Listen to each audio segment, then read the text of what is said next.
नमस्कार दोस्तों, सी ए Satbir Singh YouTube channel पे आपका स्वागत है।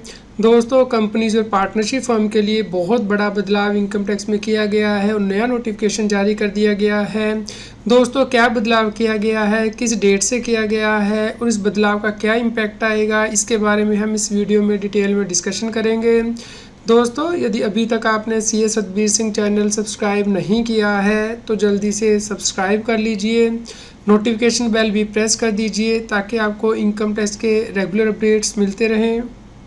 दोस्तों, इनकम टैक्स में नया नोटिफिकेशन 10 अक्टूबर 2023 को जारी किया गया है, जिसके द्वारा के income tax 24th amendment rule 2023 notify कर दिए गए हैं।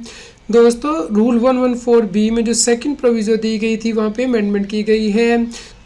दोस्तों, अब कंपनी या फिर फर्म फ़ोन नंबर 60 फाइल नहीं कर सकती हैं। तो दोस्तों, क्या है रूल 114B और क्या है फ़ोन नंबर 60, इसके बारे में डिस्कशन करते हैं।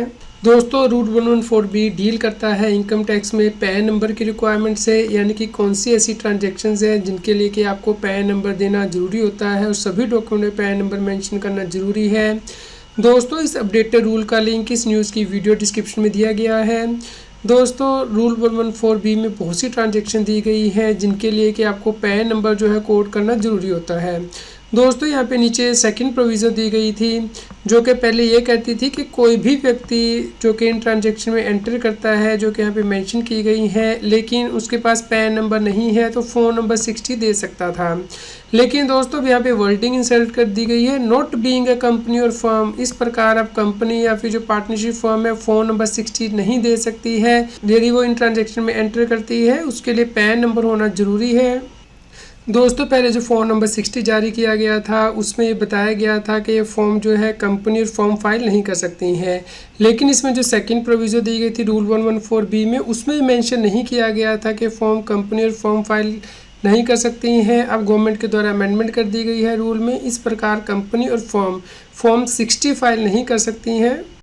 तो दोस्तों, अब डिस्कस कर लेते हैं वो ट्रांजेक्शन जिनके लिए कि पैन नंबर की आवश्यकता होती है और कंपनी और फर्म के लिए तो ये मैंडेटरी है। जैसे कि दोस्तों, सेल या परचेज़ की जा रही है किसी मोटर व्हीकल की अदर दैन 2 व्हील्ड व्हीकल, तो उस केस में आपको पैन नंबर कोड करना होता है। इसी प्रकार दोस्तों, यदि कोई अकाउंट ओपन करना है बैंकिंग कंपनी के साथ तो उस केस में भी आपको पैन की आवश्यकता होती है। दोस्तों, यदि कोई एप्लीकेशन की जाती है बैंकिंग कंपनी को या फिर कोऑपरेटिव बैंक को for issue of credit card और डेबिट कार्ड, तो उसके लिए भी पैन की आवश्यकता है। इसके अलावा दोस्तों, यदि डीमेट अकाउंट ओपन करना है तो उसके लिए भी पैन की आवश्यकता होती है। या फिर दोस्तों, किसी होटल या रेस्टोरेंट को किसी बिल के अगेंस्ट पेमेंट करनी है जहाँ पे कि कैश में पेमेंट 50,000 से ज़्यादा है तो उस केस में पैन की आवश्यकता है। तो इस केस में जो व्यक्ति ये पेमेंट ले रहा है उसे इंश्योर करना है कि उसने पैन रिसीव कर लिया है। दोस्तों, यदि पेमेंट की जाती है ट्रैवल के लिए फ़ॉरेन कंट्री में या फिर फ़ॉरेन करेंसी परचेज़ करने के लिए और पेमेंट कैश में 50,000 से ज़्यादा है तो उस केस में पैन को देने की आवश्यकता है। इसी प्रकार यदि कोई म्यूचुअल फंड परचेज़ किया जाता है 50,000 से ज़्यादा तो पैन नंबर देना होता है। दोस्तों, यदि पेमेंट की जाती है किसी कंपनी को या इंस्टीट्यूशन को डिबेंचर्स या बॉन्ड एक्वायर करने के लिए और पेमेंट 50,000 से ज़्यादा है तो उस केस में भी पैन नंबर देना होता है। यदि पेमेंट RBI को की गई है बॉन्ड एक्वायर करने के लिए और बॉन्ड की वैल्यू 50,000 से ज़्यादा है तो आपको पैन नंबर देना है। इसी प्रकार यदि डिपॉजिट किया जाता है बैंकिंग कंपनी के पास, कोऑपरेटिव बैंक के पास और डिपॉजिट का अमाउंट कैश में 50,000 रुपये से ज़्यादा हो जाता है एक दिन में तो आपको पैन नंबर देना होता है। दोस्तों, यदि कोई बैंक ड्राफ्ट या पे ऑर्डर बनवाया जाता है और जो वैल्यू है कैश में 50,000 रुपये से ज़्यादा हो जाती है किसी भी दिन में तो भी आपको पैन नंबर कोड करना होता है। दोस्तों, यदि FD यानी कि टाइम डिपॉजिट कराया जाता है बैंकिंग कंपनी के पास, कोऑपरेटिव बैंक के पास, पोस्ट ऑफिस, निधि या नॉन बैंकिंग फाइनेंशियल कंपनी के पास और अमाउंट 50,000 रुपये से ज़्यादा है या फिर एग्रीगेट अमाउंट पूरे फाइनेंशियल ईयर में 5 लाख रुपये से ज़्यादा हो जाता है तो उस केस में पैन नंबर देना होता है। दोस्तों, यदि पेमेंट की जाती है प्रीपेड पेमेंट इंस्ट्रूमेंट के लिए जो कि RBI के द्वारा डिफाइन किए गए हैं तो उस केस में भी यदि पेमेंट कैश में या फिर बैंक ड्राफ्ट के द्वारा या पे ऑर्डर के द्वारा या फिर बैंक का चेक के द्वारा 50,000 रुपये से ज़्यादा हो जाती है फाइनेंशियल ईयर में तो आपको पैन नंबर कोड करना होता है। दोस्तों, यदि आप लाइफ इंश्योरेंस पॉलिसी लेते हैं और अमाउंट जो है 50,000 रुपये से ज़्यादा हो जाता है फाइनेंशियल ईयर में तो भी आपको पैन नंबर कोड करना होता है। यदि आप सेल या परचेज करते हैं सिक्योरिटीज़ की अदर देन शेयर्स और वैल्यू 1 लाख रुपए से ज़्यादा है पर ट्रांजेक्शन्स, तो उस केस में भी पैन नंबर कोड करना होता है।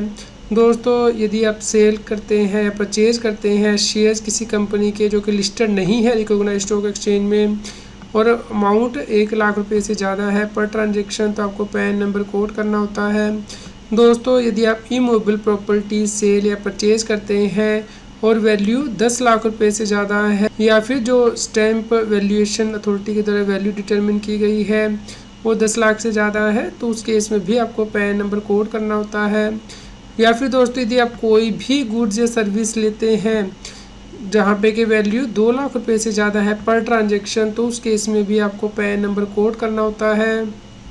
दोस्तों यदि किसी व्यक्ति के पास पैन नंबर नहीं है और वो इन ट्रांजेक्शन में एंटर करता है जो कि हमने अभी डिस्कस की है, तो उस केस में उसे फ़ोन नंबर 60 फाइल करना होता था उस व्यक्ति के पास जिसके पास की ट्रांजैक्शन एंटर की जा रही है। दोस्तों अब यहाँ पे क्लैरिफाई कर दिया गया है कि कंपनी और फर्म फॉर्म 60 फाइल नहीं कर सकती हैं। इसके साथ ही दोस्तों यहाँ पे एक और प्रोविज़न जो इंसर्ट की गई है सेकंड प्रोविज़न के बाद, जो कि यह कहती है कि यदि कोई फॉरेन कंपनी है जिसकी के इनकम जो है चार्जेबल नहीं है टैक्स के लिए इंडिया में और जिसके पास पैन नंबर नहीं है और वो उन ट्रांजेक्शन में एंटर करती है जो कि यहाँ पे सीरियल नंबर 2 से 12 में दी गई हैं, तो फ़ोन नंबर 60 फाइल किया जा सकता है IFSC बैंकिंग यूनिट में। तो दोस्तों ये जो ट्रांजेक्शन है सीरियल नंबर 2 से यानी कि यहाँ पे जो ओपनिंग ऑफ बैंक अकाउंट से लेके सीरियल नंबर 12 तक जो कि हमने अभी डिस्कस की है यानी कि टाइम डिपॉजिट तक, यदि फ़ॉरेन कंपनी इन ट्रांजेक्शन में एंटर करेगी IFSC बैंकिंग यूनिट में तो फ़ोन नंबर 60 फाइल कर सकती है। दोस्तों फ़ोन नंबर 60 के फॉर्मेट को भी चेंज कर दिया गया है। इस प्रकार आप फॉर्म 6 फाइल नहीं किया जा सकता फर्म और कंपनी के द्वारा, लेकिन फाइल किया जा सकता है फॉरेन कंपनी के द्वारा जो कि थर्ड प्रोविज़न के अंतर्गत कवर्ड है रूल 114B में और जिसके पास पैन नंबर नहीं है। दोस्तों इस फॉर्म में जो चेंजेस किए गए हैं, यदि फॉरेन कंपनी है तो उस केस में टैक्स पे आइडेंटिफिकेशन नंबर जो है कंट्री ऑफ रेजिडेंस वो लेना ज़रूरी होगा। एक तो ये बदलाव किया गया है। दूसरा दोस्तों यहाँ पे आप देख सकते हैं कि क्लोज 23 के अंतर्गत income chargeable to tax for a foreign company, income not chargeable to tax for a foreign company, इसकी डिटेल भी देनी होगी अब फ़ोन नंबर 60 में फ़ोन कंपनी को। दोस्तों यहाँ पे आपको ध्यान रखना है कि यदि आप फ़ोन नंबर 60 गलत फाइल करते हैं तो उस केस में प्रोसिक्यूशन की जा सकती है, यानी कि यदि टैक्स इवेड किया जा रहा है 25 लाख रुपये से ज़्यादा तो रिग्रेस इम्प्रीजमेंट है जो कि कम से कम 6 मंथ्स की होगी और कि मैक्सिमम 7 ईयर तक हो सकती है विद फाइन। और यदि कोई और केस है तो उस केस में रिग्रेस इम्प्रीजमेंट कम से कम 3 महीने की और जो कि एक्सटेंड की जा सकती है 2 साल तक विद फाइन। दोस्तों आप इस अमेंडेड रूल को यानी कि रूल 114B को रेफ़र कर सकते हैं जो अभी नोटिफिकेशन जारी किया गया है। इसका लिंक इस न्यूज़ की वीडियो डिस्क्रिप्शन में दिया गया है। उम्मीद करते हैं आपके लिए यह न्यूज़ यूज़फुल हुई होगी। कृपया लाइक करें और शेयर करें ताकि सभी लोगों तक ये जानकारी पहुंच पाए। दोस्तों यदि आपका इनकम टैक्स से रिलेटेड कोई क्वेश्चन हो तो आप हमें नीचे वीडियो में कमेंट करके ज़रूर बताएँ। रेगुलर GST और टैक्स अपडेट के लिए इस चैनल को सब्सक्राइब करें।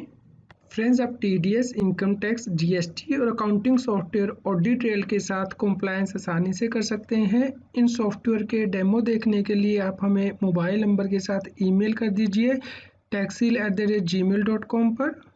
आप हमें टेलीग्राम ऐप CS बेसिंग टैक्सिल पर ज्वाइन कर सकते हैं ताकि आप GST और इनकम टैक्स के रेगुलर अपडेट अपने मोबाइल पर ही प्राप्त कर सकें।